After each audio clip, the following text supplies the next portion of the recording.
chair, co-chair. You mean chair? Yep. I'm the co-chair. Oh, you the co-chair. I am. Oh, okay. Commissioner Stevens Okay. is the chair of this. Thank you. So we will get started until he comes. The first item on the agenda is the minutes. I didn't see any changes that needed to be made to the minutes from last month's meeting. Next item on the agenda is the resolution to authorize the city manager to execute the agreement with Slice and Vanderbilt Clean Water State Revolving Fund Project Plan. City manager, Mr. Will, who's going? City manager, Mr. Yes, All right.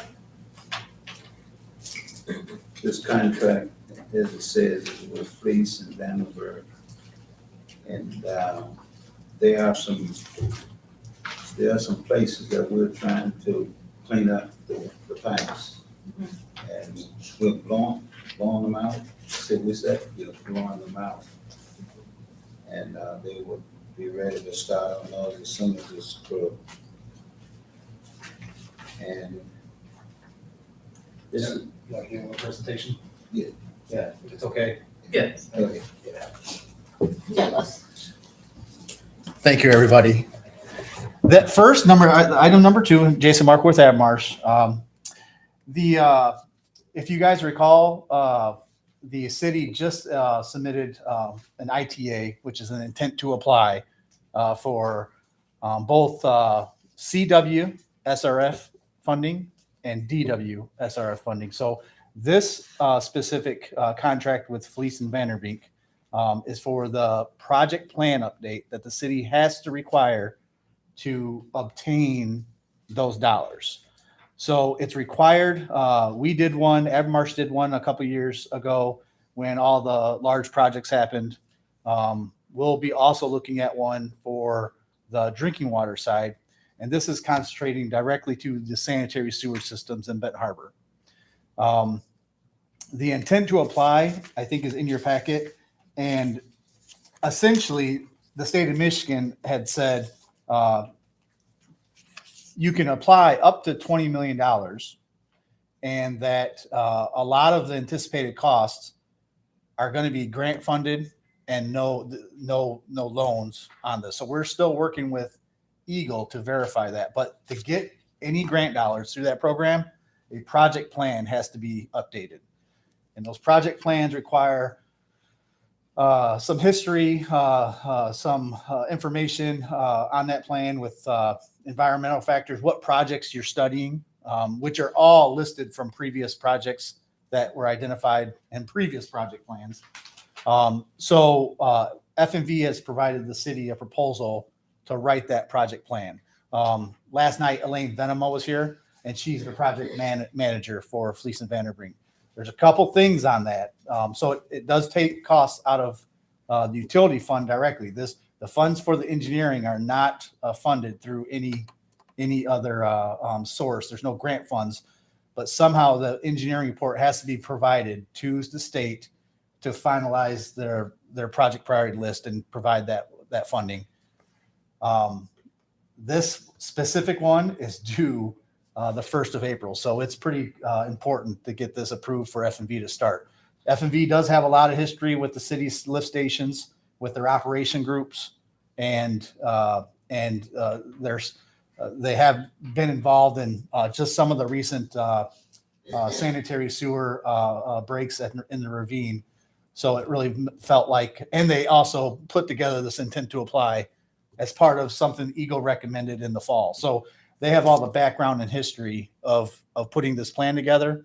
And so they will be coming to you after authorization in April, where there's a public comment period for the plan and to present the commission and everything to adopt that plan. So that's what these first items for.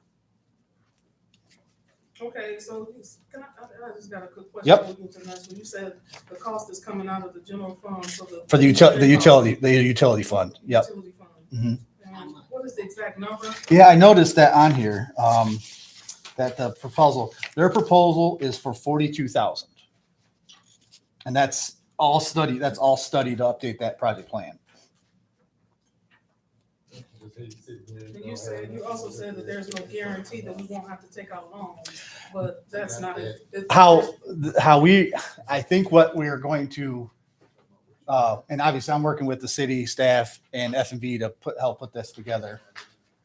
When we submit that project plan, I think we're going to put a very high emphasis on that we're looking for the grant funds, and there's not going to be a way to, if we can't get the grant funds, we're not going to be applying for loan funds. Okay. Yeah. So there's no way that, after even hearing last night, in discussion last night, there's no way that we're going to be able to write this project plan and talk about rate increase. Right. Yeah. And then remember, this is all going to be presented to all the commission at some point. So, but this is the first step to get and apply for that intent to apply that was, the city submitted on, and work for the $19 million. It says in here in the resolution, it's like 14,000 feet of sewer replacement. So it's a combination of sewer cleaning, like Mr. Mitchell said, some studying of the system, which Eagle is probably going to request from the city, and then replacement of projects that have been previously identified in previous studies by the city. So this is an avenue to get improvements done to the sanitary sewer system. City Manager Mitchell, with all of the plans that will be happening, we will be retaining all of this on the city's website. We will have be able to retain the original information. So if for whatever reason, if we decide to sever relationships or whatever, we will own the rights to any work, studies, anything that's being done. Is that in the contract that we're together? Because that needs to be implemented in the contract if it's not. That's what we do. And just a little backup on that, the city, this plan is the city's plan. So it's adopted. Have been done Yeah. that I don't think Yeah. we have. The other thing that also on a sidebar is we're working on getting some stuff for you guys that shows these projects on a map and years of planning and things like. So that's coming because the city's just you guys are looking at a lot of projects and improvements.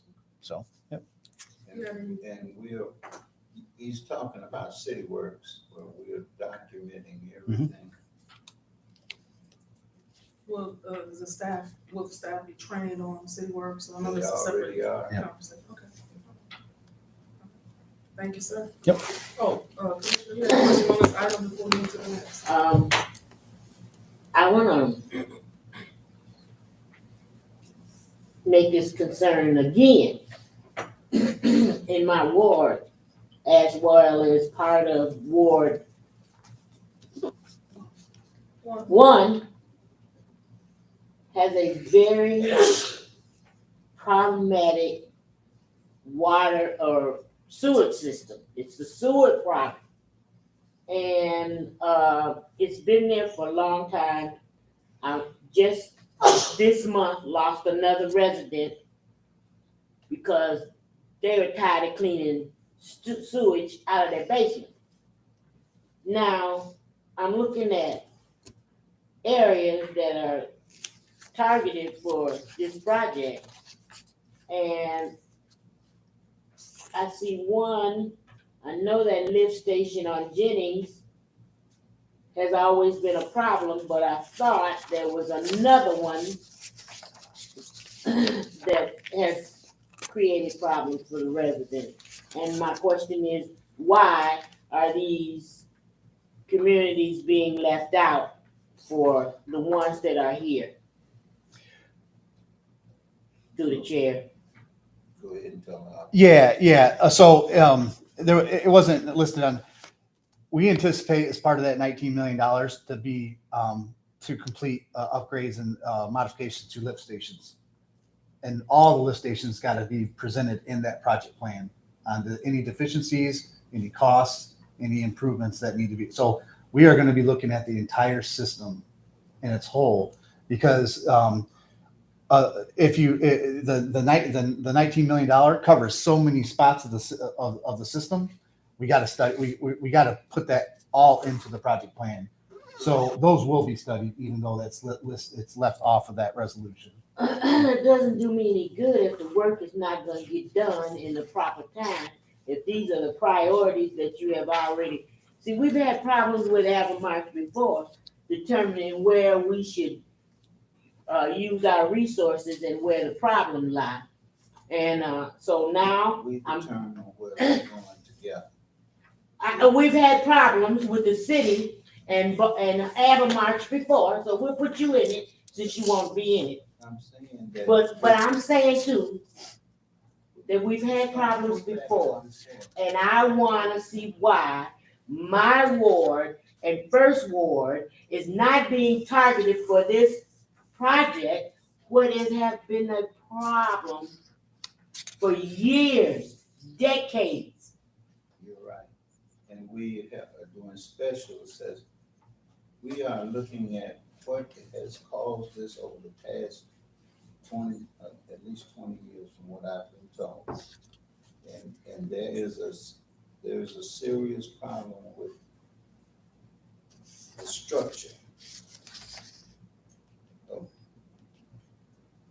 How does it go, Jason? It's not data in the. So as part of deep enough. Yeah, so as part of this is we're going to be studying, F&B is going to be studying the depth of the sewers, what problematics, we've talked to city staff about problems in actually the actual sewer lateral that brings the sewer into the sewer main.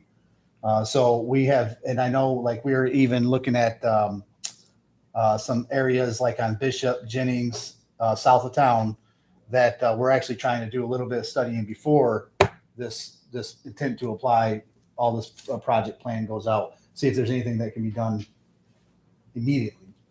But a lot of the times where I hear the city staff talk about coming out and doing a call is that they actually find that the actual sewer main is flowing normally.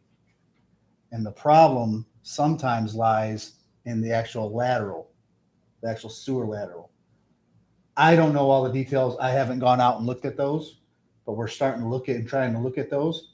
A lot of the sewer laterals in the city also don't have a clean out so that you can access the lateral between the house and the street in the main. Any improvements that we have done recently, we've added clean outs so that now the lateral can get cleaned out from a different direction in any of the new sewers that are placed in there. So some of those are being looked at now. And this year is only to do the project plan so that the city can receive that money, and you can have the same concerns when the project plan is submitted if those priority streets aren't made. But that's what the study's for. If they remain priority, these have been priority for me for the last 20 years. And it's been priority for my residents for 50 years. And it's not fair for you to tell me that these here lift stations is more important than what's been happening to my residents.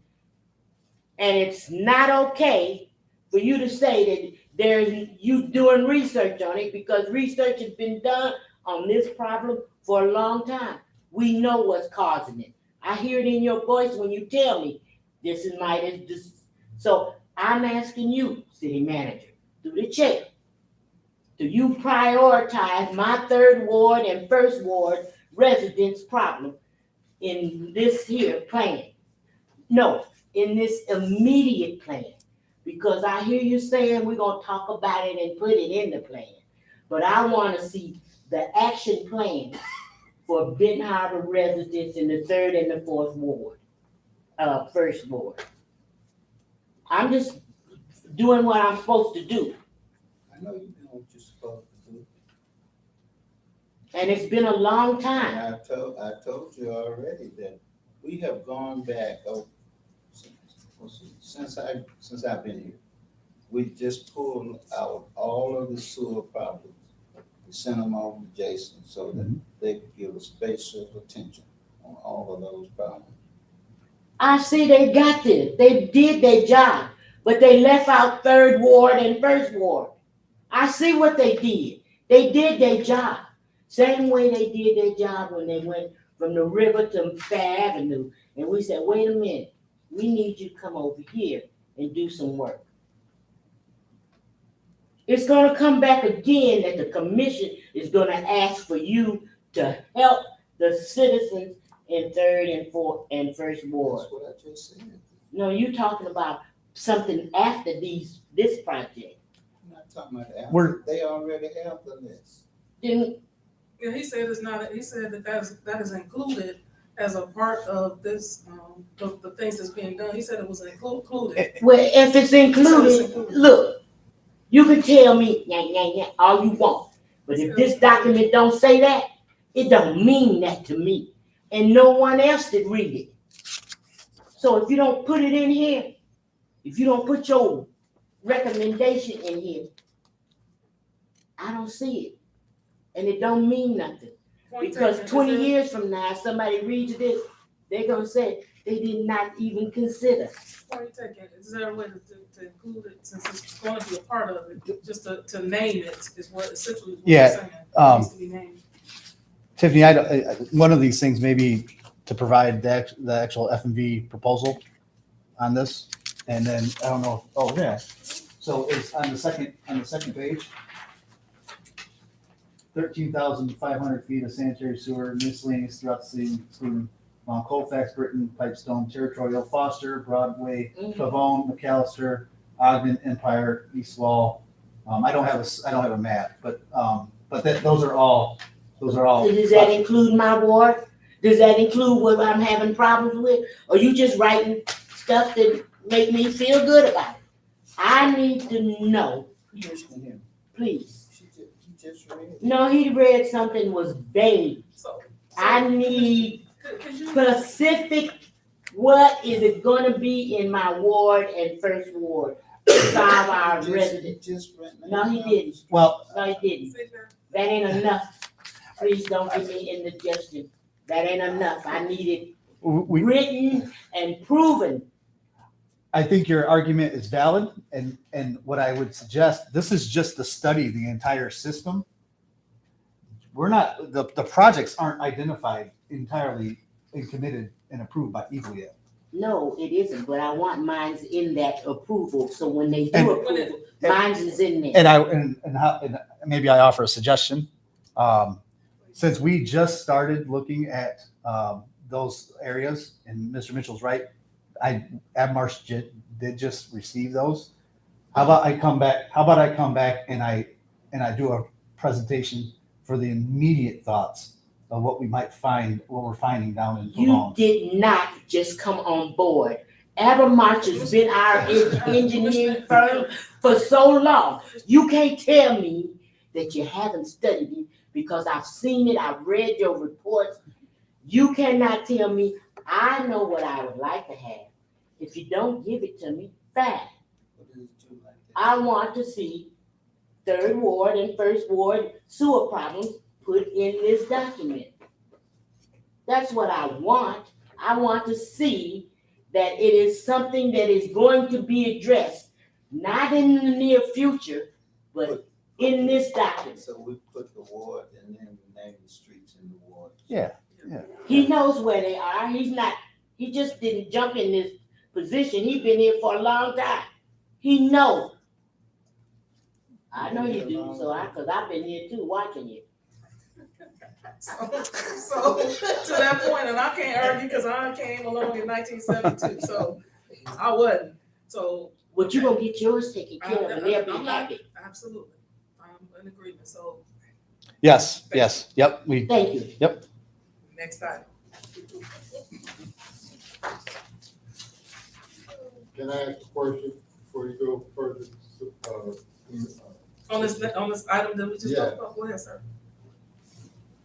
Did I hear Broadway in that Yes. equation? Yes, you Okay, I'm just trying to make sure. Thanks.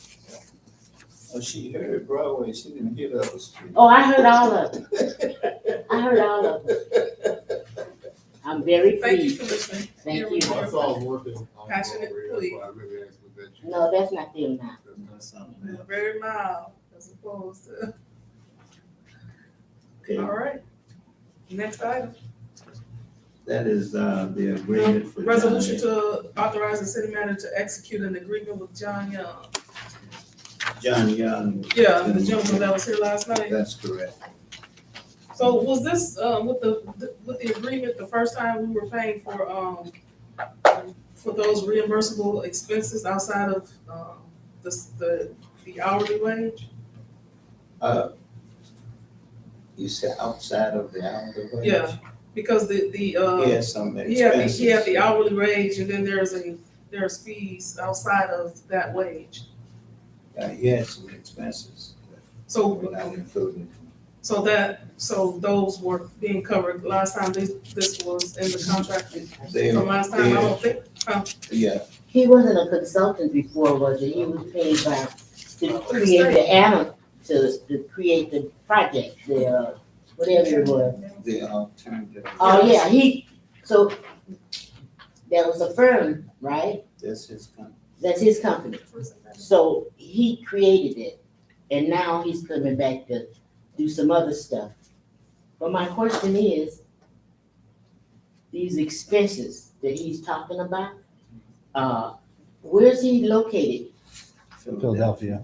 So he's gonna fly back and forth from Philadelphia Yeah. to here? He also just did Mississippi, Jackson, Mississippi. What that got to do with it? What's going on? He flew back and forth from there. He's But flying back. it was all covered in his, that's what my question was. in the process of creating should be. an analysis. But But this is different. So I'm asking this question. How many times is he gonna fly back and forth from his home to Benton Harbor? And what are the charges and we need to know that. We just cannot say, well, you can fly home every night if you want to, and we'll pay for it He only comes out when we need him. when we need it. So how often is that gonna be? And this time, there's gonna be one more time when he told you last night. Yes, the March 6th and March 10th. Yep. Right. So he'll be back out, so we're paying for hotel,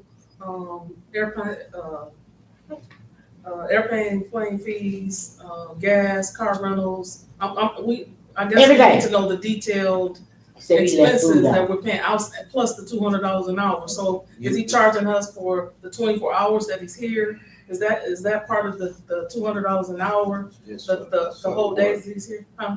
That's for the work when he's here. So I guess And for home. clarification, so the time that he's here, is that total amount, is that 200 only when he's working or actually doing the role? I guess is my question. Because if he's flown here and he's here for 2 days, that's a 24-hour period, so we're paying him $200 for 24 hours for 2 days, for the 2 No, an days. hour.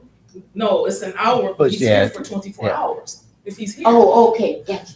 I guess that clarification needs to happen. Yeah. I haven't looked at his We contract. can't do think, now with Commissioner Henderson, we can't do think, we need to know the exact details. I think we can go back and ask him to provide that. Like, Yes. so there's a He two, must provide yeah, there's the two, and he would do that in his invoicing.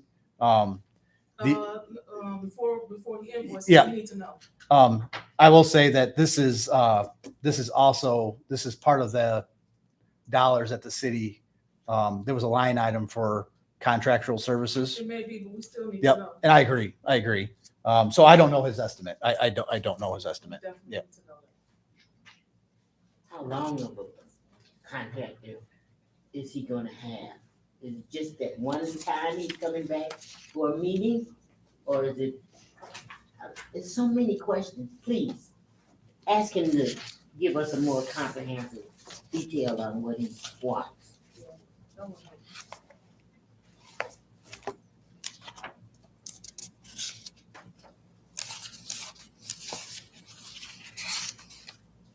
And it might not be able to be answered tonight, but we do need to have the answer. Yeah. I think this can wait. Yeah, in my opinion. I'll Yeah. get that. Yeah.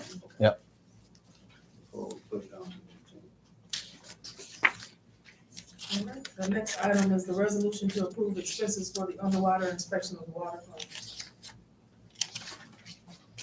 That is an inspection that is ready to go.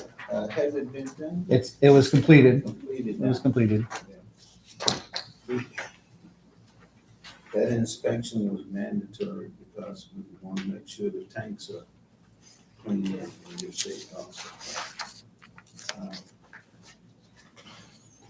Got the details on that? Yeah, so I mean, Solomon Diving has done diving services in the area.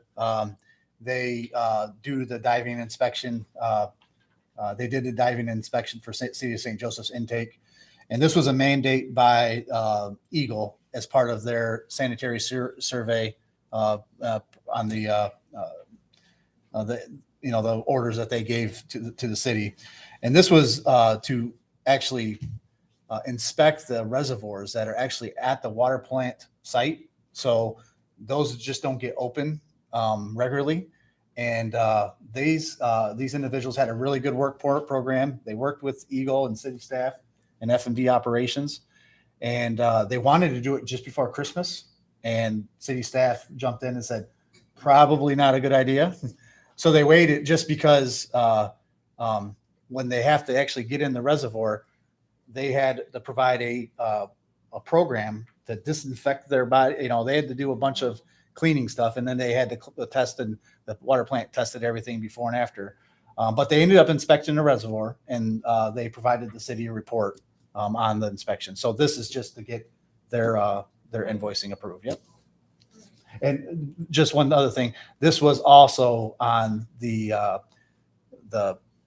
project list that was presented to the city in the grant amendment for the water work. Anybody have any questions about this item?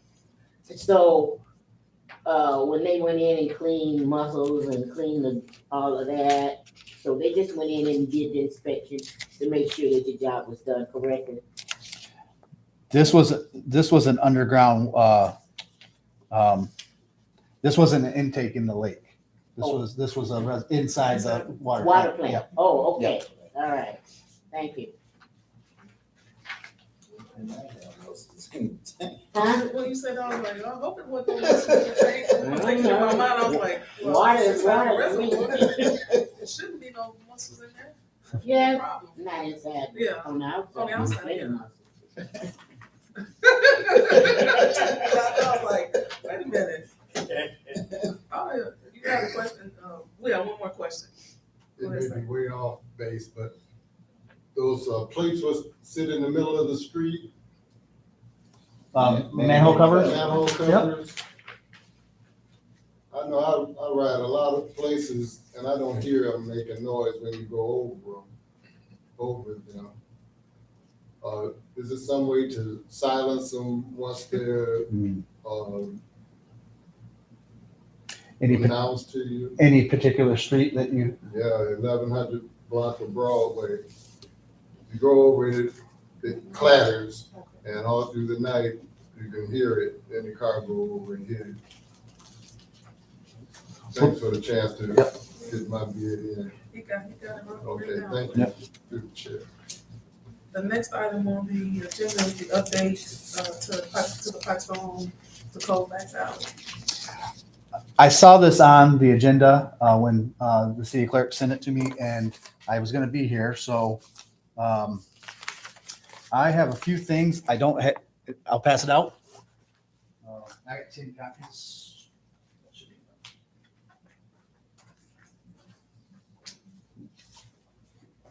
I think you guys, a memo that we provided before, and I think you guys had some discussion.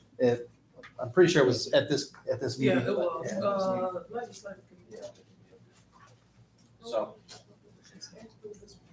a couple things that was asked, I think, at the meeting. We put that memo together.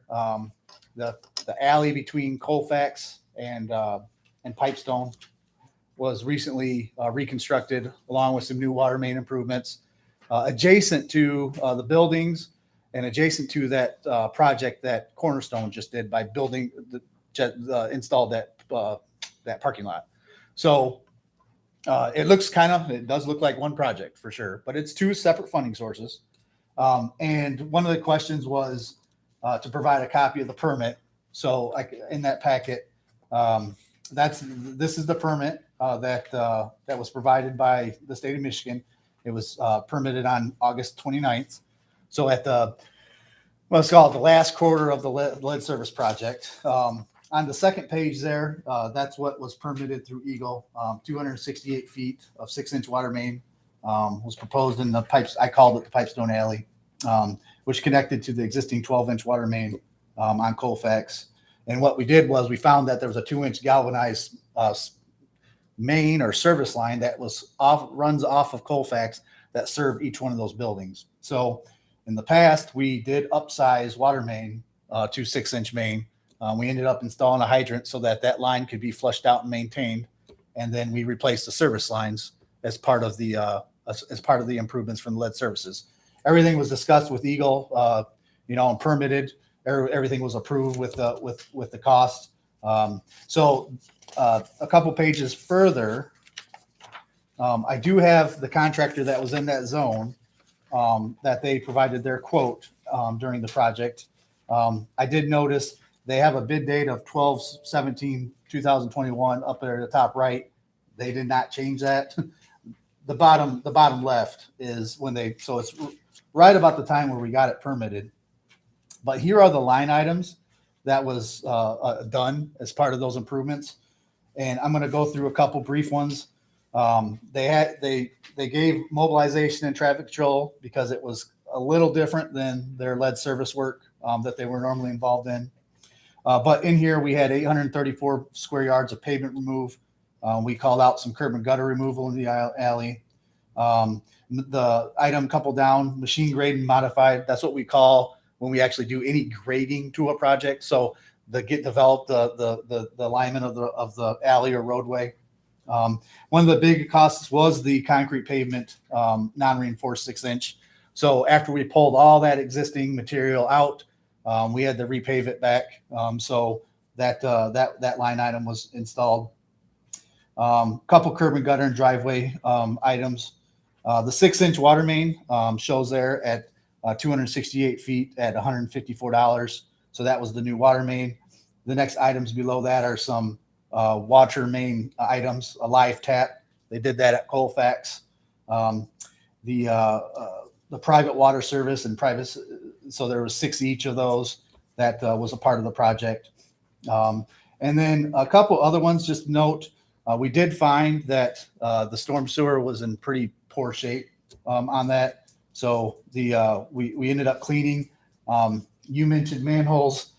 When we do any work to the street, we recommend changing out the cover and we call it adjustment of a manhole. We would do that on any street out there. Fire hydrant, like I mentioned. We had to remove and salvage some bollards back there. Those alleys are really kind of industrialized, and garbage trucks run through in and out of there. They had to be removed because we had to remove the pavement, and then we had to replace them. So that totals is on the second page of $238,000. That did not include anything outside of that alleyway. The Cornerstone parking lot was being done by them from a USDA grant. So the landscaping and the green space and the parking lot improvements were handled completely by them. The alley is adjacent to that. So it does look like one large improvement, but the actual work that was done on the lead service project and the water main replacement are these items here.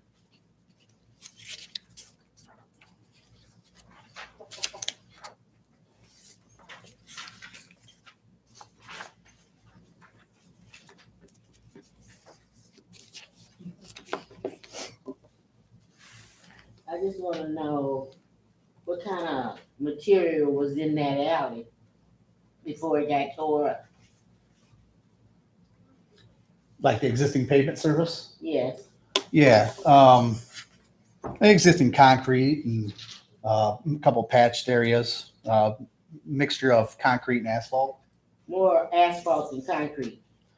Uh, I've been down that alley. That was one of my playgrounds when I was a kid, so I know it was asphalt. You got some pictures. Yeah, I think I remember. I think it was more concrete than asphalt. Prove it.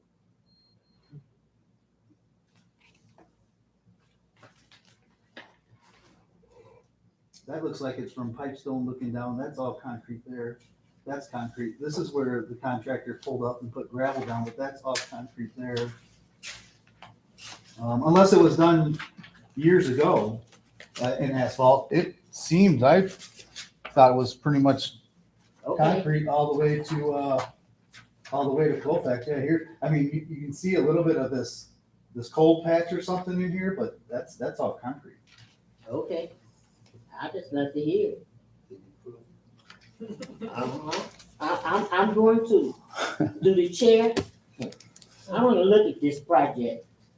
$238,000, more than that.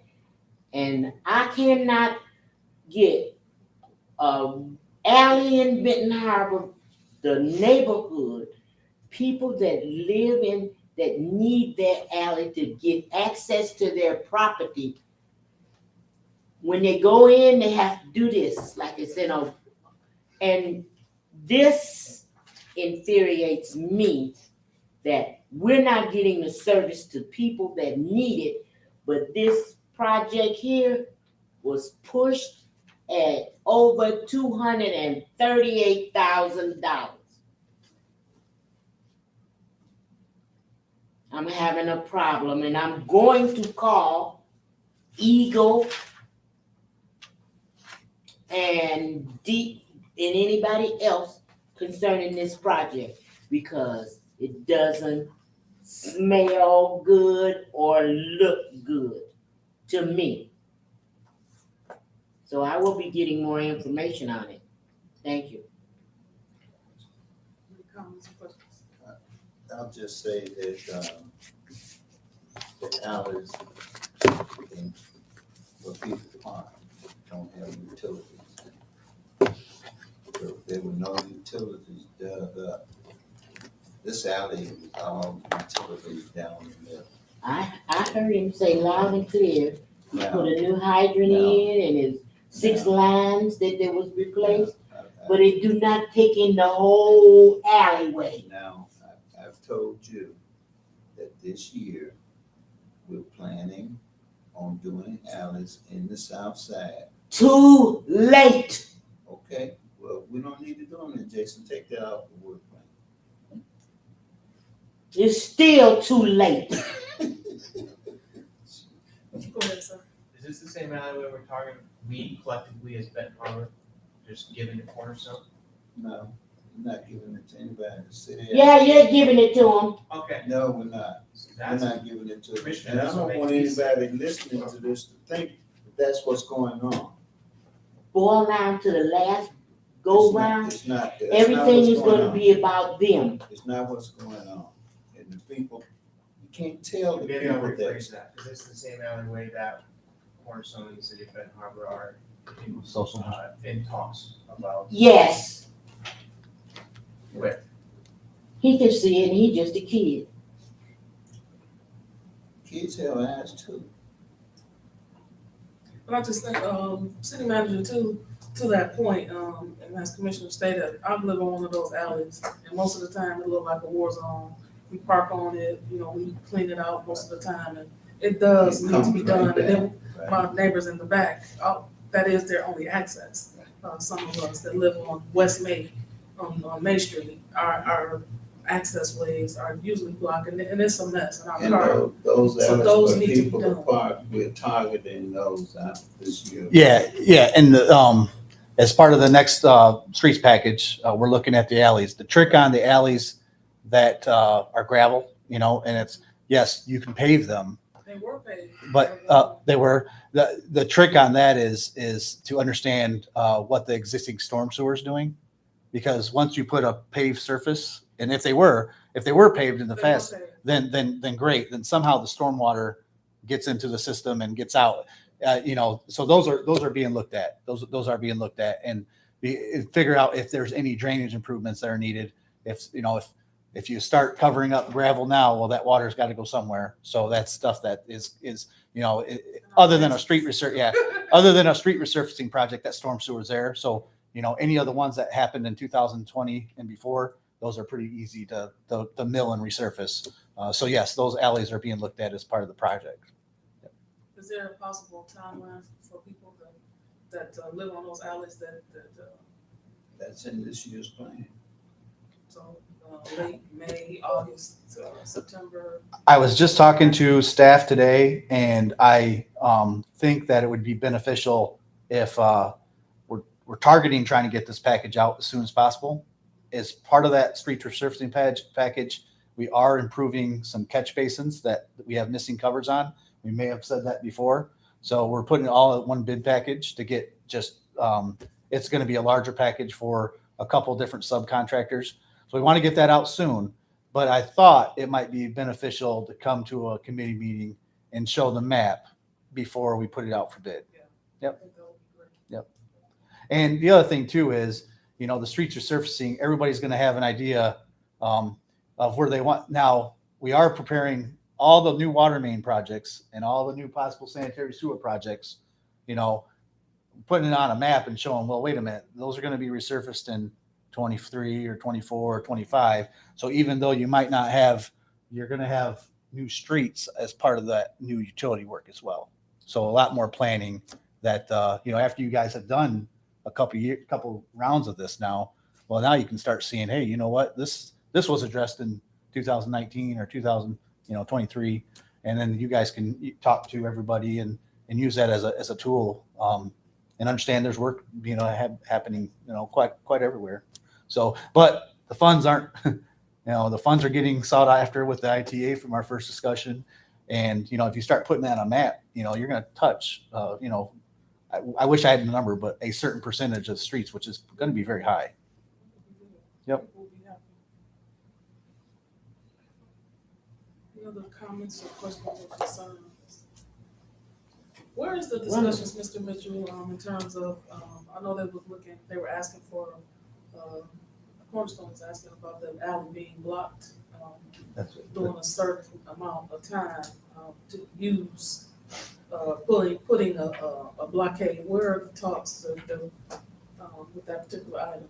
Yeah, Alex, we talked to them last week, was it a week before last? Yeah, and it's in regard to putting a collapsible roadyard there that can be let down anytime that we need to, so that public safety vehicles can drive in and out, but that when we don't want cars going through it, it would be up so that people can walk through the alley and do the kind of entertainment and things that that type of situation is designed for.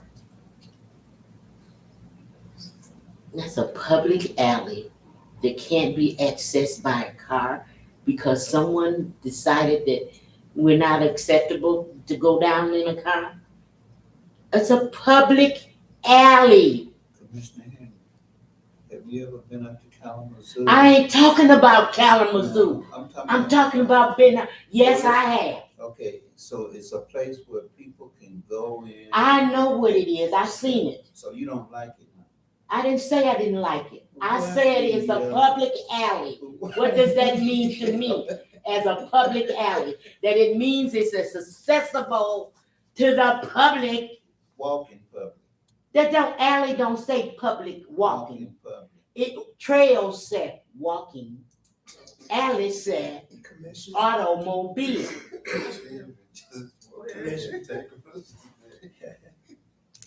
Commissioner.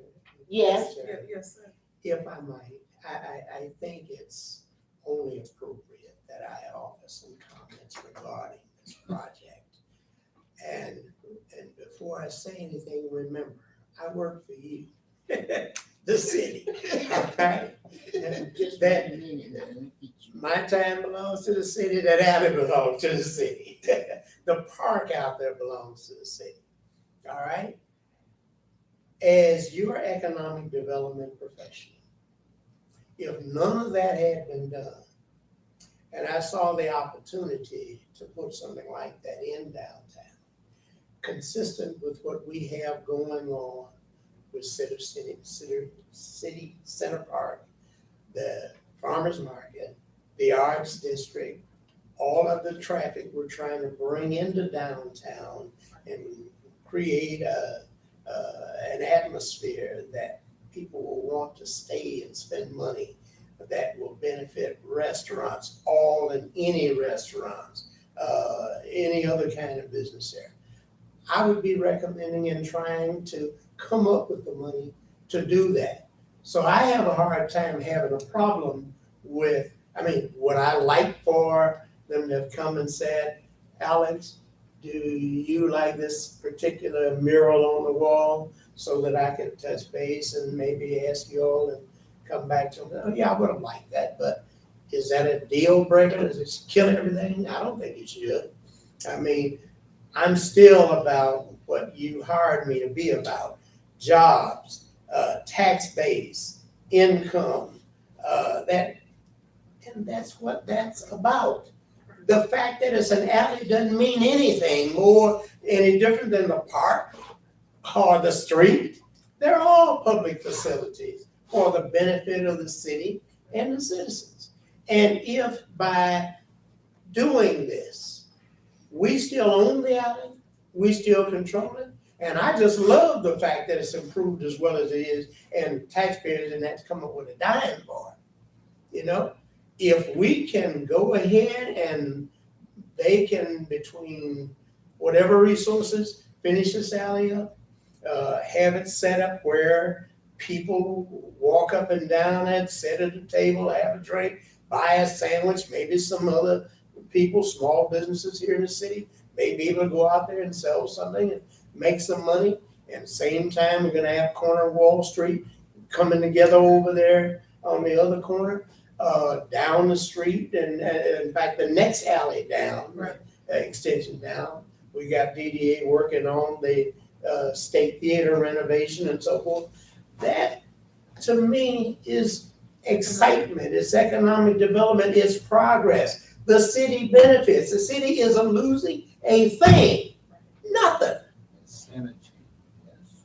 I Respect. hate to say, but as an economic development professional trying to carry out your mission, I like the project. I recommend that we satisfy yourselves with whatever questions you want to ask, but let's move forward.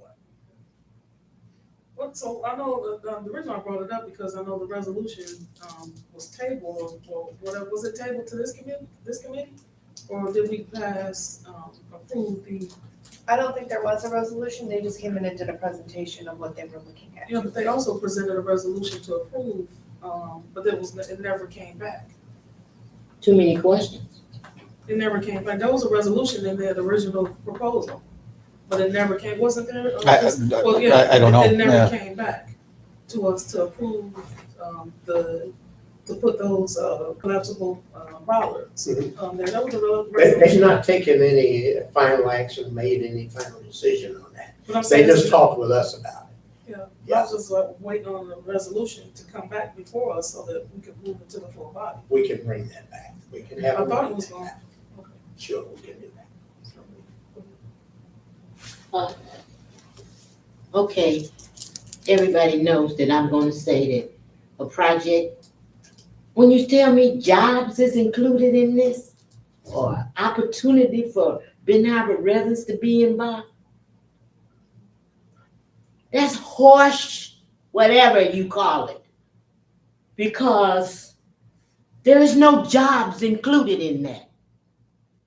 What other benefit if the business owners in the front of on Main Street, because this is the back of their building, and now if they're gonna hire Ben Harbor residents, which, No, I don't think he meant it that way. so, no, he said jobs was included. If you don't mind, I'll explain what I meant, since I'm still here. I What I wanna hear meant what by you said, that, jobs. what I meant by that, and I stand by it, is if there's a waiter out of one or more of restaurants, whatever other kind of business, bringing a drink to somebody, and they're getting paid by somebody, they'll probably also make tips. They pay into the city's income tax. That helps to benefit the city, the business, that it's being more stable and earning revenue and whatnot, it's paying property taxes, it's gonna pay other it's all a part of the bigger picture. And these jobs come one at a time, just like when people get laid off, it's one at a time. And ultimately, that begins to build up. I mean, we saw this happen in reverse with this coronavirus pandemic as people started staying home one at a time and not coming to work, but instead they're working from home or whatever. And we began to lose the income tax revenue because they weren't in the city. This works just the same way in reverse. And ultimately, the city benefits. Okay, And I through the was, chair, yes, I just want to say, history does not prove that we get jobs.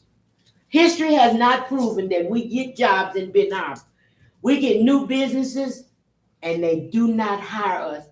Have I gone to eat in a restaurant and did I have somebody that looked like me serve me? No. So you can talk all of that, but the bottom line is if we're not creating jobs, if they're not, and they have already told us that they tell us no when we ask. They used to didn't do that. They would say, well, yeah, we can do it. We'll find a way to do it. But now they're saying, no, there is no jobs. No, we can't give you no concession for small businesses. So if we allow this to keep going on, we will get nothing for our people because it's not happening. Stevie Wonder can see it's not happening. so I would say this, Commissioner Henley, because when I'm downtown and specifically doing the farmer's market, if you have that place being exposed where you have people sitting outside eating and having exposure to have a reason to walk across the street and patronize the small businesses that's there, that is a benefit in our community for people to even be exposed to what's happening. Because the only time sometimes people come down, if I've seen people hanging around at the house waiting to go in to eat, especially in the summertime, walk over to see what else was going on, especially in the summertime. So I think it is a win-win. If we need to use the alley, Commissioner, we can still use the alley. They're paying for a bollard to go up or down and to be used, and the alley is still accessible when we need it to be accessible. So I guess, Who's in control of that? the city, they're paying for. Public Works will make determination who lets it up and why they let it up and down. We'll have control of the use of the alley. That's what has been said, and that is what has been agreed upon. Where did you read that, Madam Chair? So I have a question. So I understand the premise. I understand everything that you're saying. So what is your ask? Because you can say we don't want it, but what is your specific ask? No, we can't say we don't want it. No, I'm asking you. I'm not saying that I don't want There's it. a certain level of I don't want this. What is your ask? What is it that you need for that to happen? I already know that there's a discretion when they come with 328 and with no information to us as an elected body. That already makes me think that something's wrong. And then when I see how they have manipulated and said that the water lines was the reason, see, it's not, you just can't let people do anything and then you don't say nothing. So this came wrong. And you know it came wrong. All of us know as elected officials, it came wrong. So that's okay. It's here now. So how do we make sure that the citizens enjoy the wonders of all of this corruption in the money part and how they did it? It's corruption and I don't care. You can see it because we saw it as non-official. What was going on? Now here they are giving us excuses and reasoning for it. But if we don't put something in place where it's for all our citizens, yeah, they come to the farmers market because they need something. And they come to our concerts because they need something. But what else bring them downtown? Alcohol. So if we as elected officials don't set something up for our residents to enjoy downtown. Downtown, their downtown. So the ones that can't go and drink beer, they don't come. But they come to the farmer's market because they need something, food. Commissioner, why don't you tell us exactly what it That's is what I'm you want us to put in place to ensure what you're asking? It seems like to me to protect us, to make sure that our residents use the facility. It's over with because Eagle approved it.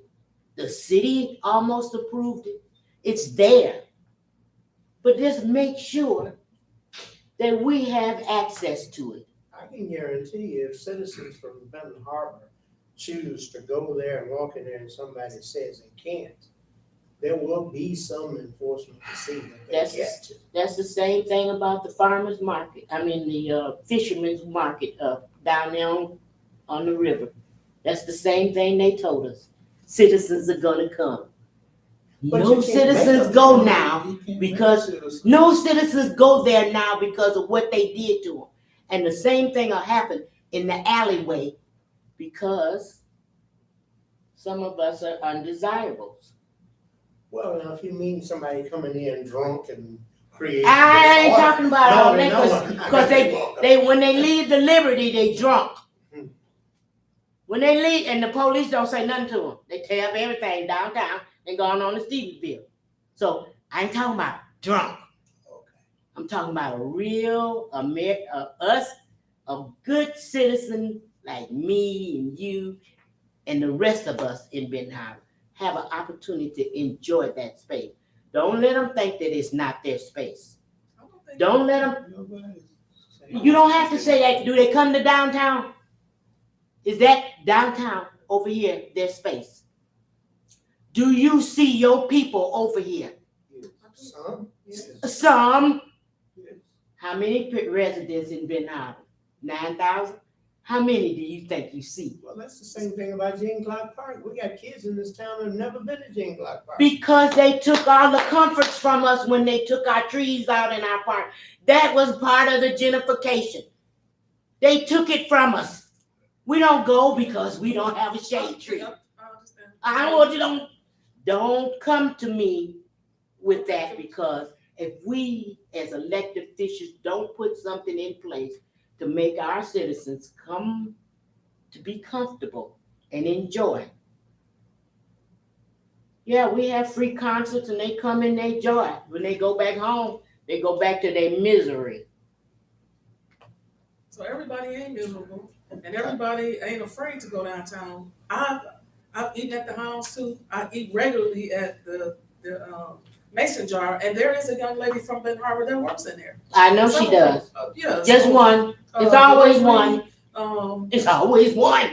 I've been on that young lady. It's for a long always time. one. She's been there for a while. Yeah. But what I'm saying is there are, and the more you frequent something, the more comfortable you become, the more you go. And I think as we have stuff and as we show people, it's okay to, this is our community. And I think part of that response is we also need to do that as well to show people that it's okay and that it's comfortable to be that way. It wasn't my dream to sit at the counter with them. It wasn't my dream. That's So personal. it might not be somebody else's dream, but your dream is to come over here and mingle with them and be friends with them. That's not the common thought here. Because obviously it's not there because they don't come. They don't come to the hot. They come to art when you say, here's the old or the OJs or whatever.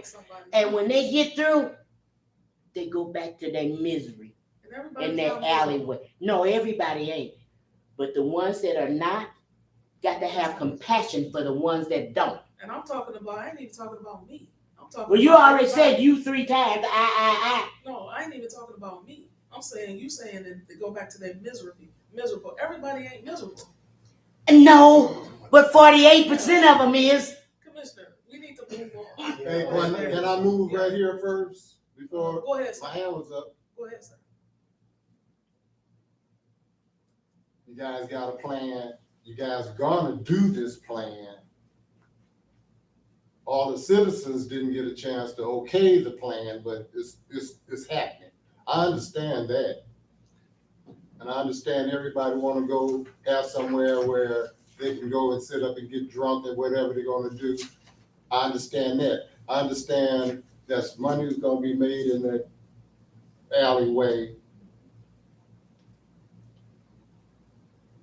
That money should go to small businesses in Benton Harbor.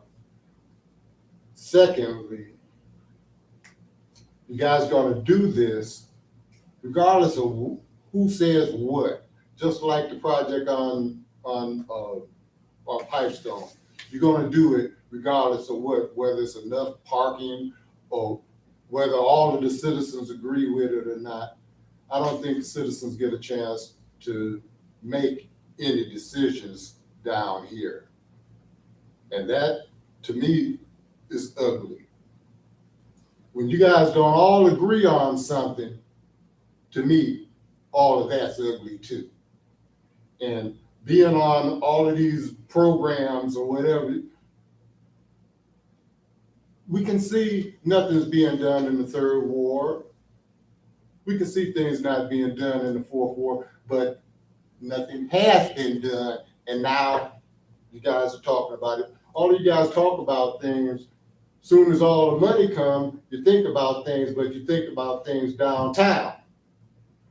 The citizens in the 3rd and 4th Ward voted for city income tax.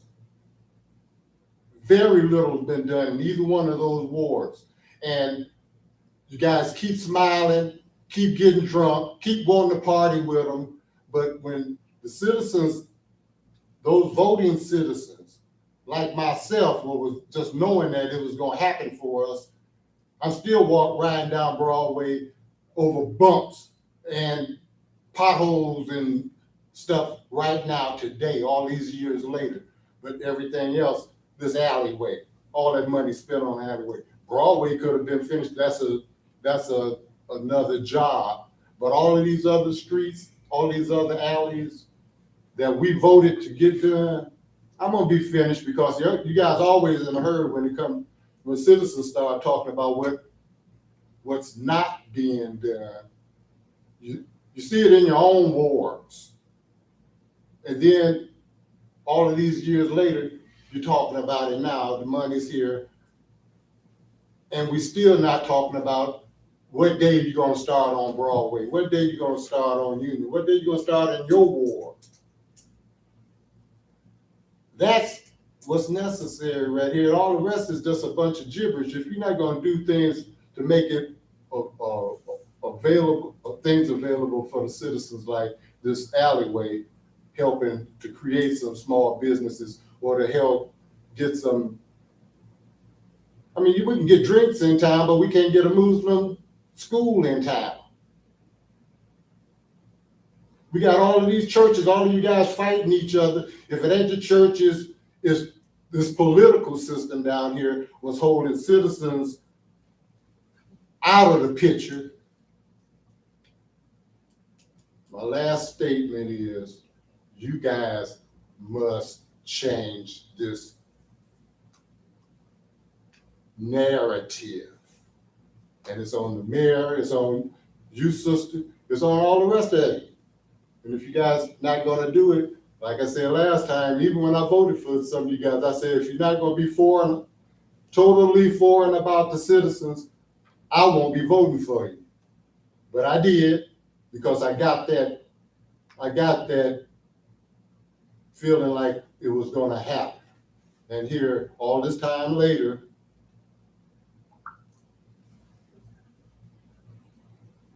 you guys begging for your own wars to get fixed, and we got the money to do it.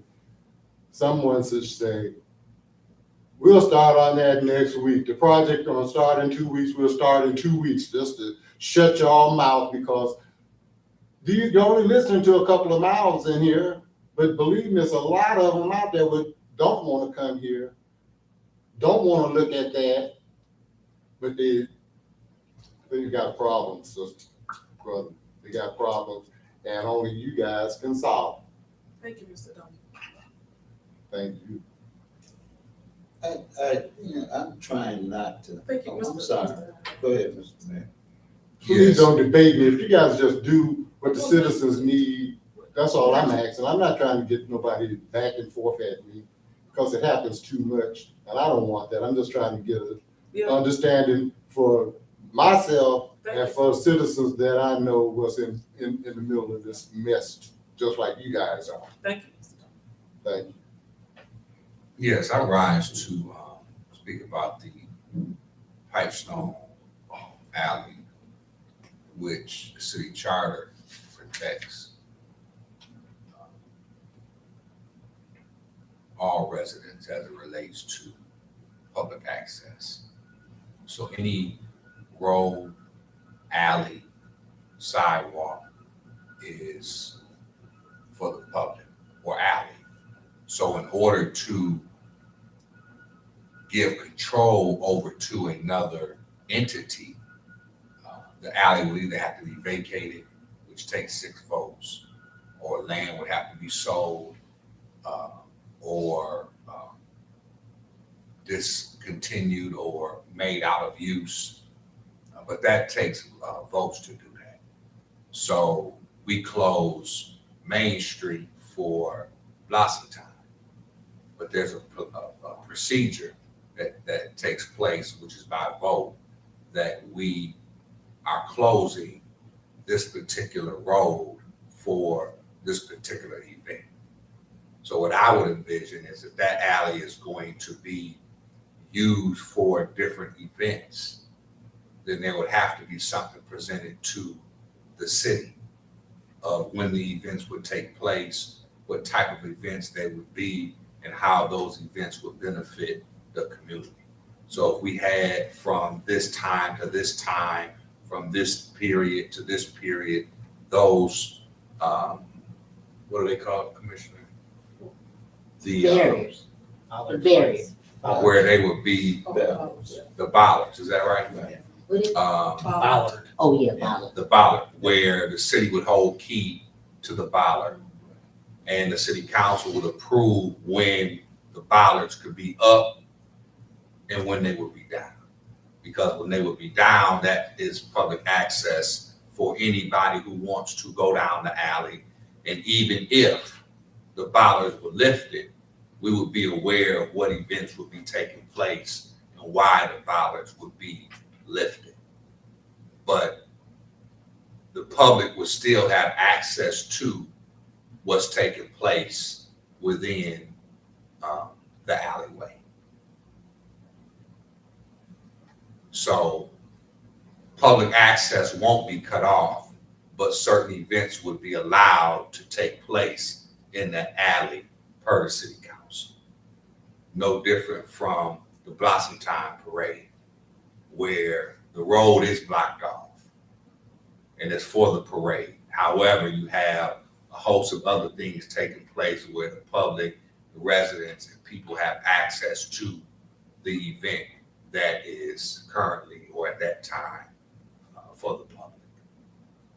So I don't see this particular situation being handled any different than if it were a resident who wanted to have Cherry to Cedar blocked off because they want a block line. But they have to come and go through a procedure in order to do that. So that's the whole purpose. I do see it as a way to have some type of economic development, but I do think it has to be regulated, and I think it has to be regulated by the city council. And I think that whatever and whoever wants to do something in that alley would have to come before the public and come before the council.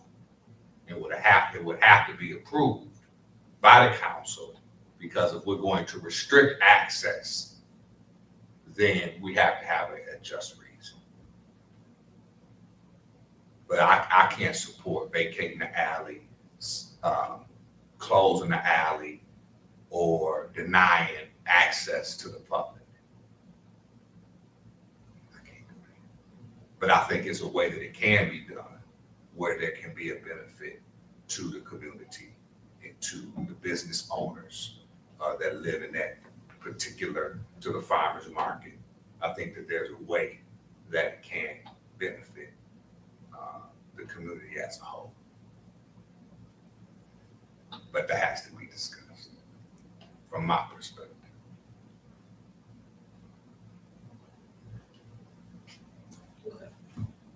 The project, like I said, is gonna happen, but the point that I wanted to make was, I knew it was gonna make a little chump change in that alley. And I was hoping that it could go through go to small businesses, but I've been asking for action.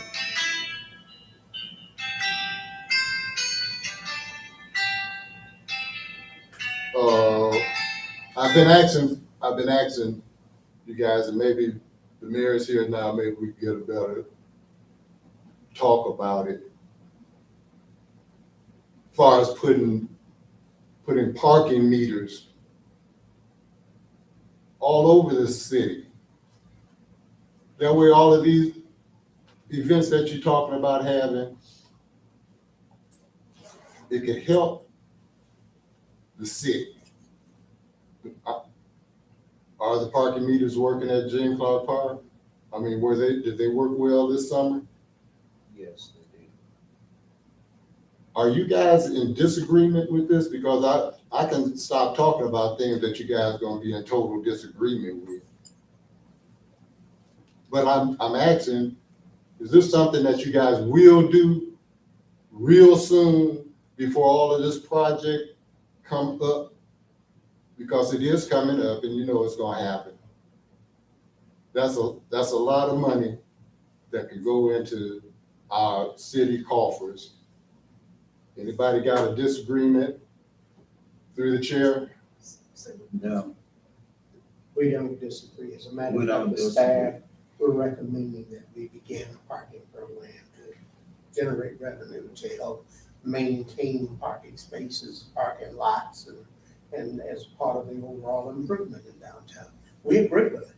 Okay, so that's something what's coming. and the other answer to your question about Jean Claude Park, it was very successful 2 years in a row. And we are working feverishly on a full parking plan for the city to bring to the city commission. It's all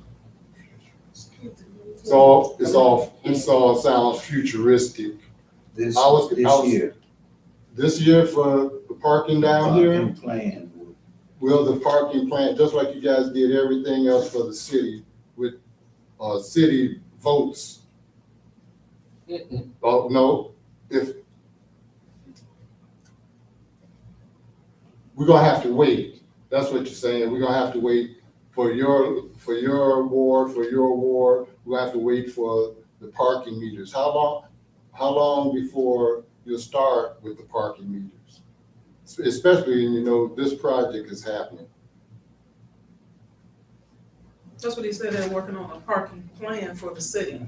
The Jean Clark Park already has one. I understand And that so he said part. that they're working on a parking plan to present to us about how that's gonna look. Okay. Moving forward. Then that question, I remember, is there a date? What is that you guys say? Is there a stamping date or something that you're gonna do that?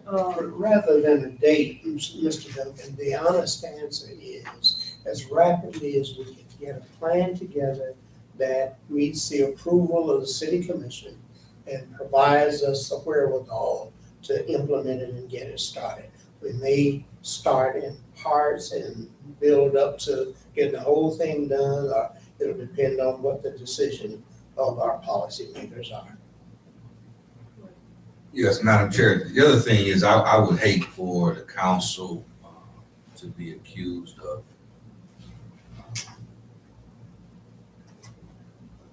people would say, well, they only put the parking meters downtown to keep residents from coming. No, ain't nobody gonna say that. Oh, we're gonna give preference treatment to residents. So we don't want that. We don't give preference treatment to I'm residents. speaking to the chair. I'm speaking to whoever listens. So I think that we do have to be wise in how we implement, I think, plan needs to be put in place. Typically, when parking meters are introduced, is to manage traffic, to help spur economic development, where if you have businesses downtown, and there's space within that proximity, we don't want people using that space for other reasons other than patronizing businesses downtown. So as we try and grow the downtown, the business area, all this has to be considered. But for us to have parking meters and barely have businesses, I don't think that is a good recipe for economic development either. But I think that we need to look at it. I think we need to study it, and I think we need to be pragmatic with how we implement a downtown parking meter system. Maybe even a parking meter study. What would work for Benton Harbor? What works in Chicago for parking may not work in Benton Harbor. What may work in St. Joe for parking meters may not work over here. So I think that we would need to look at different cities, look at different parking meter systems, and see what will work for Benton Harbor and where we are downtown at this time. That would be my recommendation, Madam Chair. One more recommendation. Mickey Yarborough Park, they could use some meters down there too. If you want to get some money generated, you got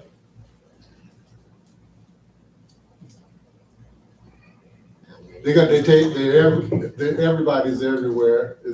I know you don't want to hear anything that I have to say, but if you're going to charge all of the parks, like I can't think of the parks where over in St. Joe, you go over there to fish, there's $5. You guys can come up with the names of those places. Better equipped than I am right across the bridge over there. On your way to Gene Clark Park. All of that area, you have to spend money for parking. And to deny the same opportunities for Benton Harbor citizens, I want to think fairly of you guys if you guys don't put parking meters all over this city, because this city is what's going to benefit us as those undesirables that they call us all. Thank you, Mr. Duncan. The next item on the agenda is the discussion of the apprenticeship program.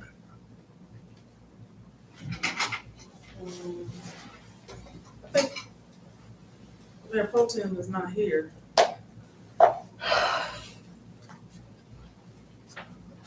Well, I can say what I know about the apprenticeship program. The state of Michigan, as well as the federal government, has implemented a lot of programs. Now, in the last 2 decades, there's been a program after a program that's been right here in our city. They wrote a grant and they said, we're going to educate your people. Now, I can bring you 5 or 6 individuals, now they're all in their 40s and 50s, that went through 5 different programs. They come out with a piece of paper and they still looking for a job.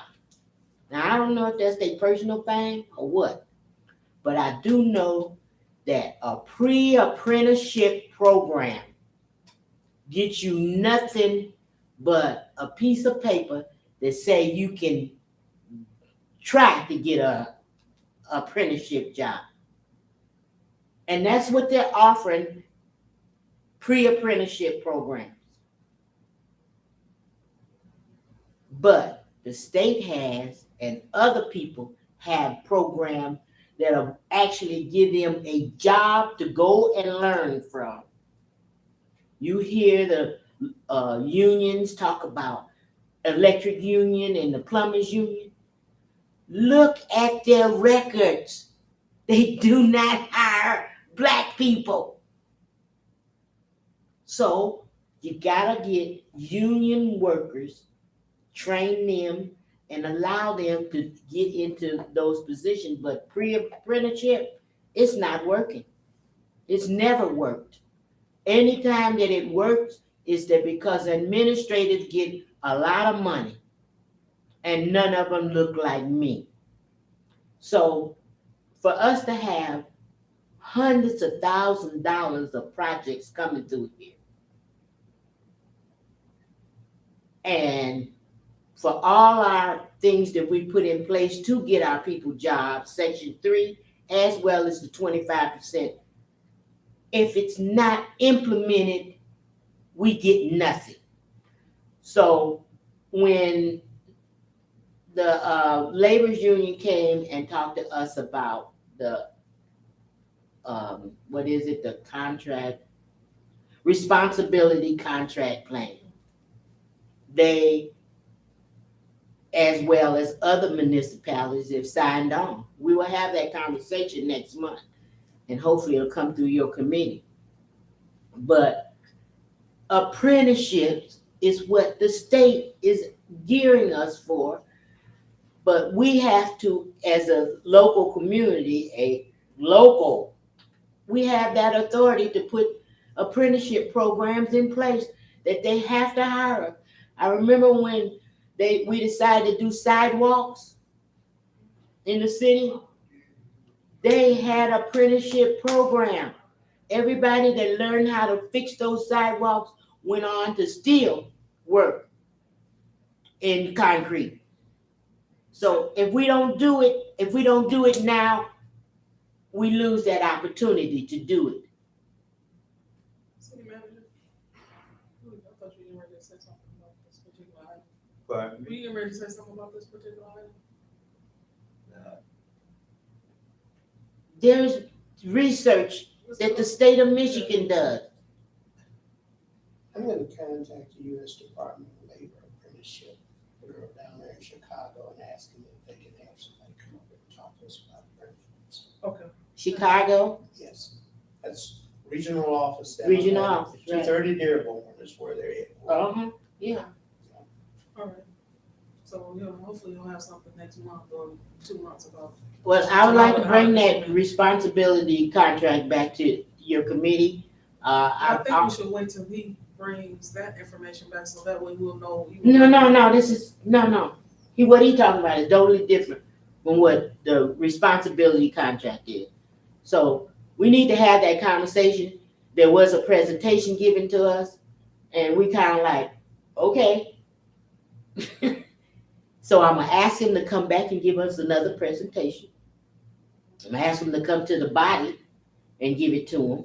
But in the meantime, I'd like to have that conversation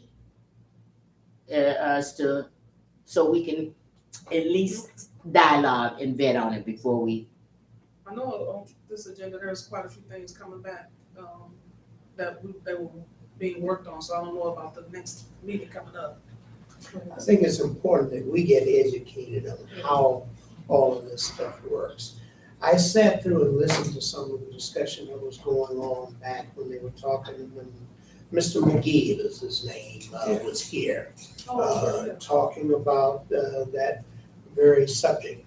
And one of the things that troubled me is that our people out here, in response to that, were talking as if the union was going to hire somebody. Unions don't hire people. The contractors do. The unions have agreements with the contractors to provide them with labor. And there are certain rules regarding what ratio of apprentices they are required to hire, and depending upon the amount of work and that type of thing. And we can support the union effort, but ultimately the union, nobody hires a union to fix a sidewalk or to build a building. They hire a contractor who deals with the union if they're a union contractor. So I think it'll help us if we just get ourselves educated on how all this works. And then I think we'll be able to make meaningful moves. Yeah, you can look at other municipalities that have already accepted the responsibility contract, and they actually encourage union contractors to come in, and that in turn allows them to hire subcontractors as well as use our Section 3 and other things. So it is a conversation now that I want us to have, and to have a complete understanding of the benefits and the pros and the cons of being construction contractor for just union contractors. Because two things that I found with contractors, union contractors, they're more skilled and they're trained, very strongly trained. So when you have somebody say that they got a union for carpentry, they got a real training. They can build things. They know how to do it because that's the training that union contractors get. So that'll allow us as a city to get better product, better service. Because right now, what we're getting now is substandard work. They did some work in my house, and I'm like, that's great. But did you have to do it nasty and leave it like that? And that was disrespectful to me, because union people, they don't do that. They clean up. Their safety is first. They have a certain process. When they do, the job is done. These guys are very disrespectful. And that's Home Depot. So let's have that conversation again. We'll see if it fits our criteria. Thank you. Next item is community and economic development update. I'll try and be brief. I want to say what's happening right now, and we're at a stage that a year and a half ago I told you we would be getting to. We are 2 years into the 6-year plan that ARPA and coronavirus the legislation set out money. The legislation said 80% of it had to be committed by the end of the fiscal year in 2024, and it had to be spent by 2026. We're at 23 right now. So we got the rest of 23 and 9 months of 24. And as I also suggested would occur, because I've seen it before, it's what happens when you've been around a long time. They're now having to really push that money out because time is winding up on them, and they don't want to get caught sitting on that money and have it evaporate and go away, as the legislation will do when it ends. So we, the city of Benton Harbor, with very limited capacity to do a lot of these things, we are going gung-ho to get everything that we can. We've got a project going on Ox Creek right now. We've got almost $5 million committed to us between Hall Park and there. We are pushing to see if we can get some money to help us with our solid waste situation, to get equipment for us, a transfer station, and ultimately to be able to get into the recycling business even. We are also pursuing, and we're asking for help from Michigan Municipal League, U of M, anybody that can help us to secure and get some of the money that's going to be out here to get housing constructed in the city of Benton Harbor. wherever and as rapidly as we can get it set up and going. We are also trying, and again, asking for help from where we can get it, to pursue money for broadband. We're going after, and we'll be doing the same with infrastructure in general. We're gonna go after everything that we can go after by whatever means we can try and do it. Because this is sort of a once in a lifetime kind of opportunity. This kind of money has not been available from the federal government to do the kinds of things that are being done since WPA days. Back then I was about 6, and that's a long time ago. But so we're trying to do as much of that as we can. At the same time, we're trying to operate, stay up to the date on the rules with CDBG, because there's a lot of other HUD money that we should be getting that we're not. But I believe once we get this thing to where we're doing everything we're supposed to be doing with CDBG, and HUD monies will go on, some of them, not as much as what is there now with these, but it'll go on beyond this. And if we can get ourselves up to speed, we will be able to get other resources from some of the other programs like home and so forth that they fund. Steadily moving ahead, we're trying to get help to fill those positions, competent help that can not only help me, but help carry this city forward. I was actually excited this evening with one interview that I just did about a possible prospect. And if we're able to land and fill those positions, that's going to help us a great deal with what we have to do. But in short, I'm trying to say in this whole economic development front, and as I was trying to suggest earlier regarding the alley, all of it works one piece at a time. Everything that adds $2 to the tax rolls, one job for the city that a citizen can fill. And if not, we aren't successful at a citizen, one job that anybody fills that pays some money into the income tax fund is a plus. Filled buildings with people working in them is better than empty buildings.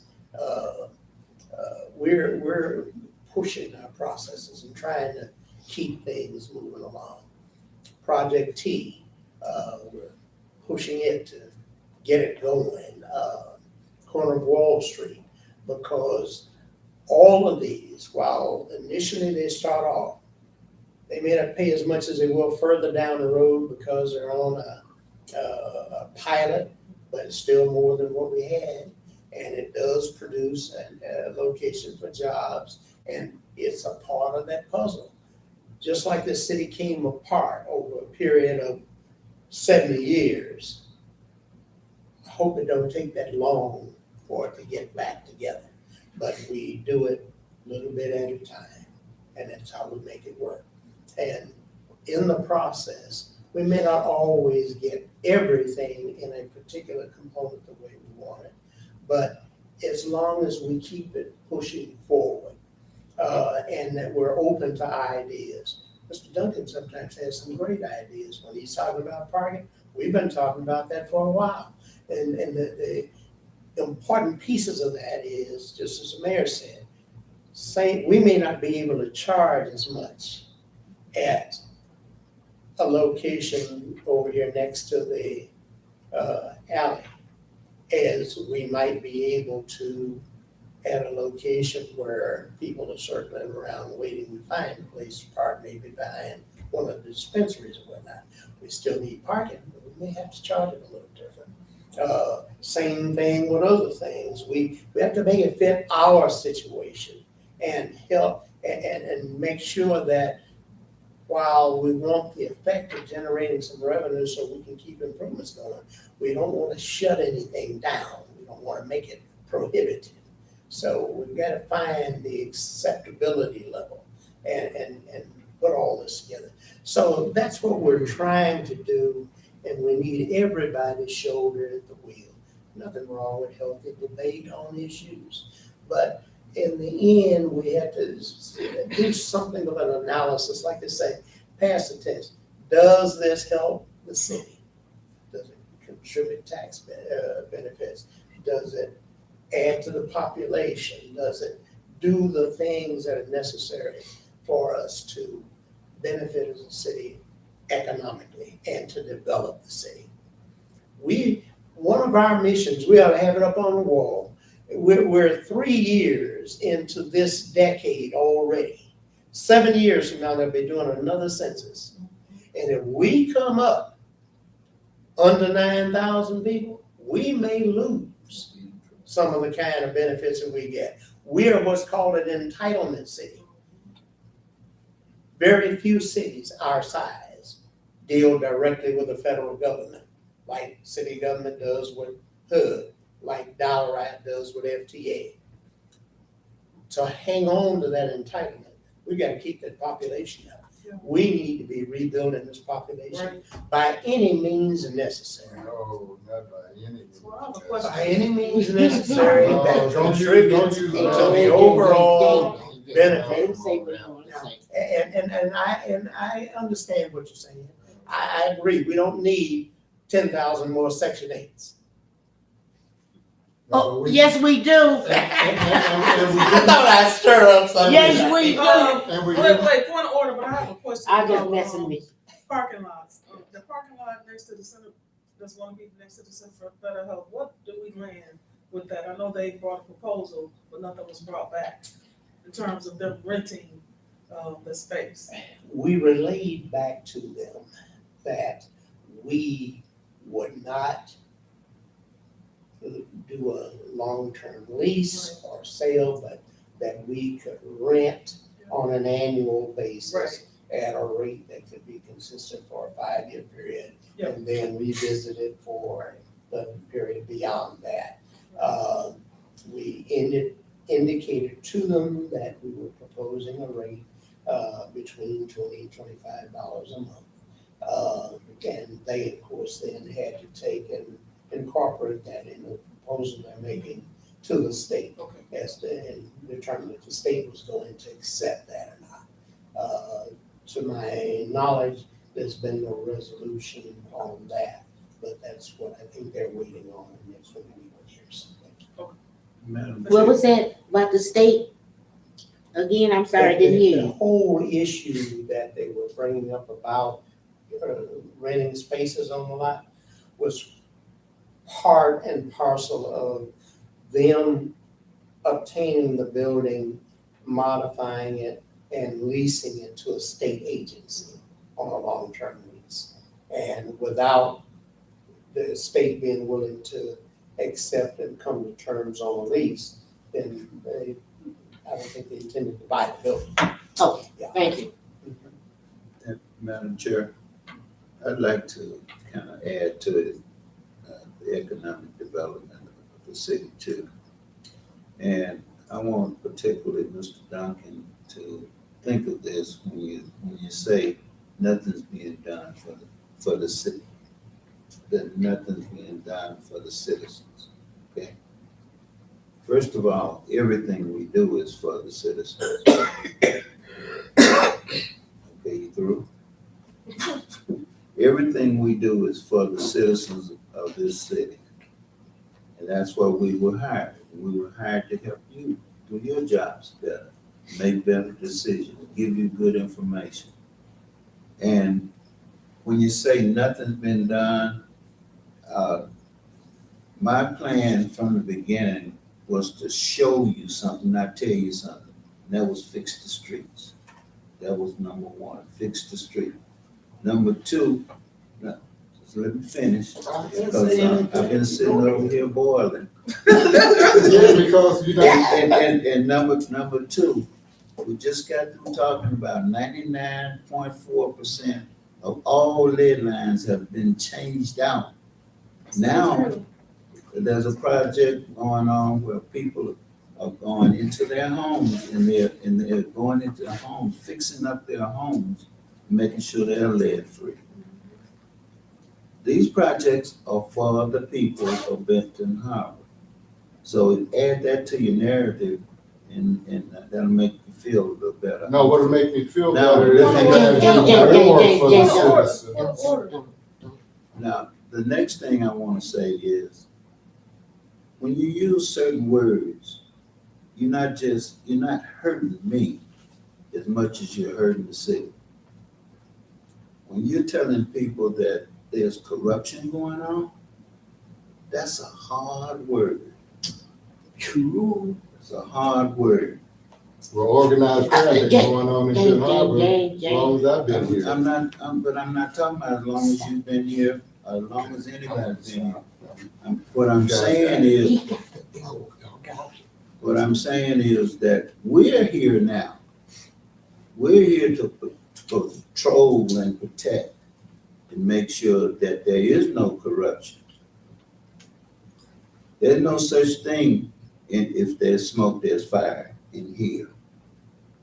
Because that I ain't taking nothing from nobody. And we sit down and we plan all these projects together. Who is we? We, my team, Oh, okay. and my consultants on that team, we work together on these things.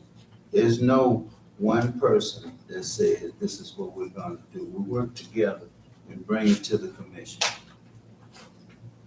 I thought that was understood, but obviously it has to be repeated. Proof in the pudding. So I had to say it. I'm gonna go home after this. I need to go home. Okay. I had several requests for exit reports, and one of them was from the Southwest Action Agency after they got approved for more money. So there's an exit report, and I have not received it. And through the chair, I would like to make sure that that exit report is given to us so we can see. City manager? You've asked for an exit report from who? Clerk, could you note that, an exit report from, Southwest Michigan? That's just one of them I asked for, but this is the one I'm focusing on What now. kind of report are we talking about? Southwest Michigan don't work for us. It don't work for us. Now, which one of them companies that's taking care of our water and helping with rent? Which one is that? It's our community block grant money. It's being presented now. If there's not Southwest, who is it? They do some things for us, but not as employees, they're subcontractors. Well, They're that's not why gonna they do need any to give us a exit report of what they did with our money. Well, I'll take care of that. Yeah, I'll get one. Well, that's what I asked for. Now, this is the third one. I didn't understand. Okay, that's the exit report. And community block grant money used to be used for a lot of things. And one of them was first-time home buyers.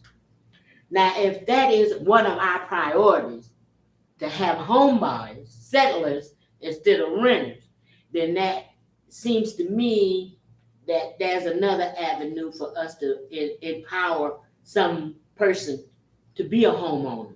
State of Michigan giving $10,000. Who, you were a homeowner, you probably lived in your home 10 years before you got an equity built in it. But that's, but I'm just saying, but to have equity built in your house in early stages by the state giving you so much, so the closing costs and all of that stuff is a help.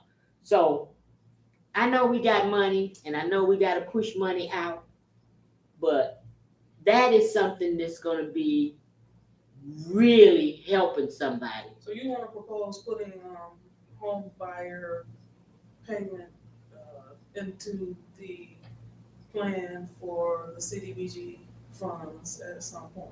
Is that your ask? Because even under Project T, there's some homeowners in there. No, I'm Yes, asking that you- is what I'm that's asking. what you're asking, is that, at this point, is that something that can be put into, We can look at that for the future possible. So we got five, we we got got a commissioner. 3 more years, right? Commissioner Harry, you got a couple more eyes. One more question, and this is all old stuff. In the last meeting, with personnel and finance, we asked for, a letter for job search going to, alumni. And, I would like for you, Chair, to, because we're constantly looking for people. He's looking for 2 people that he needs some assistance, and they can, and wherever these educated, professional people come from, because he can't have a Joe Blow with no skills to help him. So my question is to have that conversation again for a letter for the job search or the RFP, whatever it is that we need to send it out for professional alumni members. So that lets us know that they come out of college, they're trainable, and they probably got skills at a job, experience at a job that's gonna help us.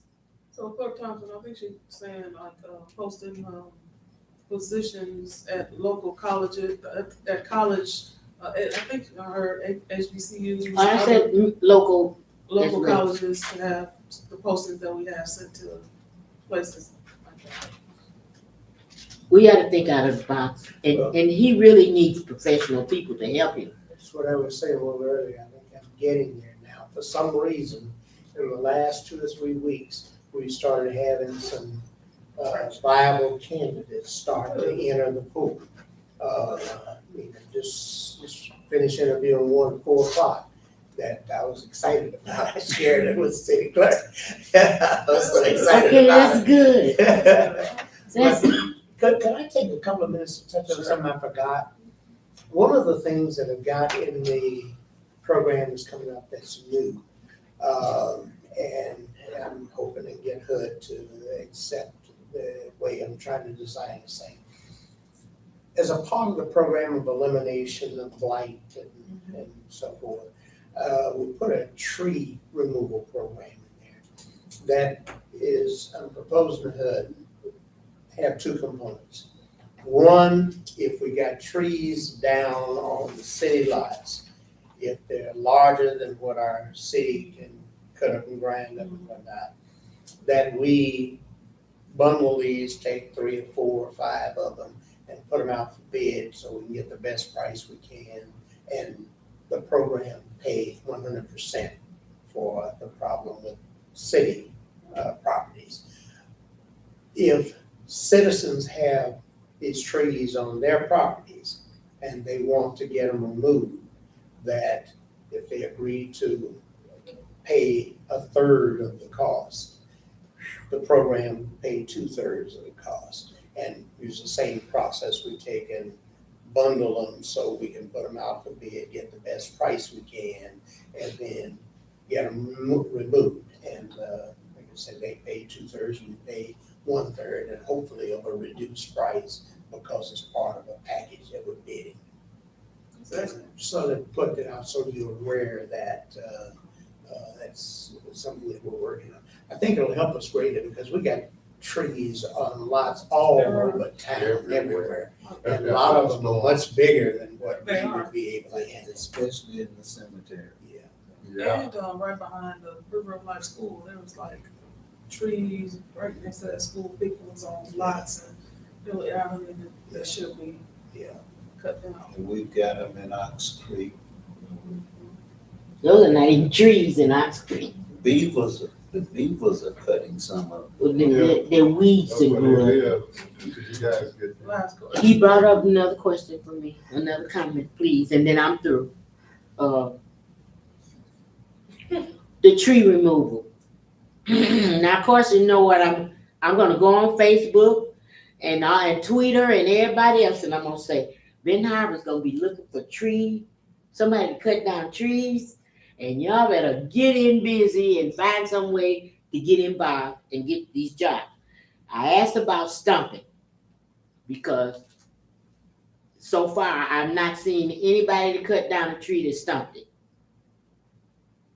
So, And that, let me ask you to not do that until we get this thing cleared. And the other thing is, if we do something like that, let's make sure they understand. Don't come in with no pickup and a saw. You don't have insurance. oh, come on, Workers' comp come on, insurance. city man, we talking, we already know what we got to do. All But right. you think everybody in Ben Arbor is stupid. Look, I've been And here it's as not the long as case. you have, and I know what's in Ben Arbor. Well, I was I born work here and with you've All right, been this meeting somewhere. is adjourned. I was born here and you've been somewhere.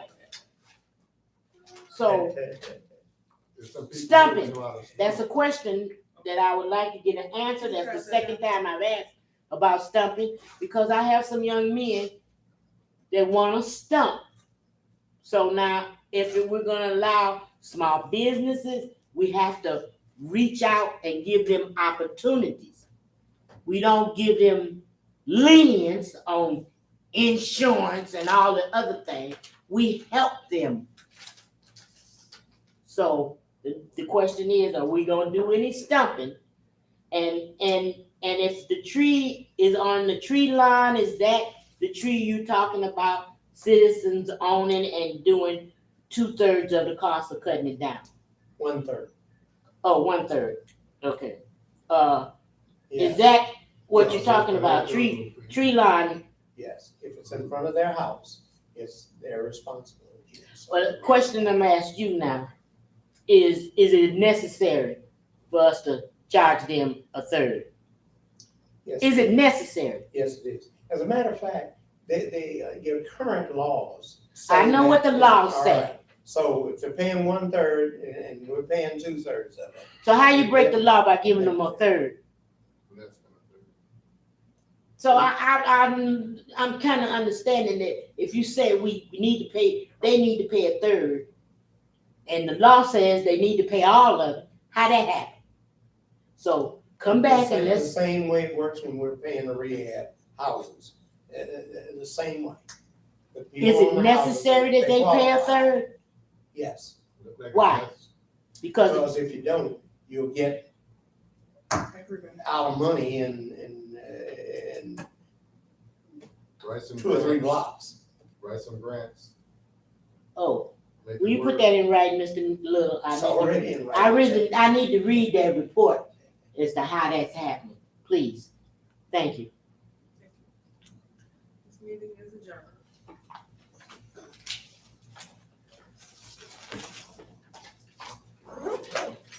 I go home and drink my wine.